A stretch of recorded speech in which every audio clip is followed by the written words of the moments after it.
World Heroes was originally released on the Neo Geo arcade platform back in 1992 and was developed by the fine folks over at Alpha Denshi. It's a very simple fighter whose story deals with a scientist named Dr. Brown.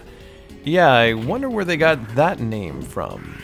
Anyways, Dr. Brown has created a time machine, and it's your job to travel throughout history and beat the living snot out of key historical figures. Because reasons.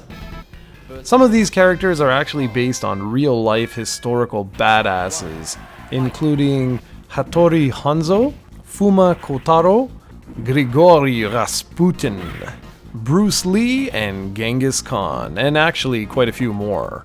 And I always got a real kick out of the fact that you were going back through time just to beat up these legendary personalities. It's quite humorous. In terms of the fighting, it's a relic of its time. There are only 3 command buttons, one for punch, one for kick, and one for throw. The power of the kick and punch buttons are determined by how long the button is depressed. Later entries of the series would obviously flesh this battle system out, but this is a really early fighter and it's the first one, so it's very, very simple.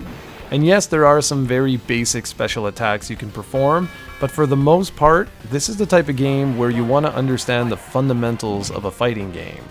And if you do, you can be quite successful at this game just by using common attacks.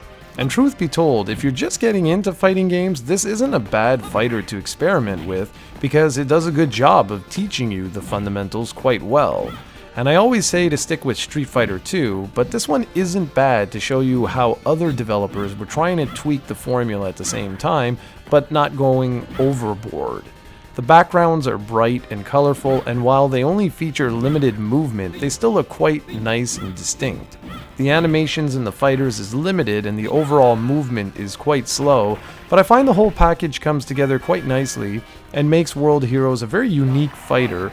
It's not overly impressive, but it isn't a dud either. It falls somewhere in the middle. World Heroes even features a deathmatch mode whereby the arena is filled with hazards. And while this mode would eventually be dropped in future releases, I actually find it quite original here and adds some strategy into the mix. That said, it can be a little annoying when you're pinned by your opponent in between different hazards. All the usual arcade archives trimmings are here if you're into them, or you can go in fresh and experience the game as it was originally released back in the arcades. Either way, the choice is yours, but I would recommend giving this one a go if you're slowly starting to get into fighting games, as it's a fun one and it isn't overly complex. It's slow and you actually have a shot of beating the game. For everyone else though, you'll likely want to try a more advanced fighter.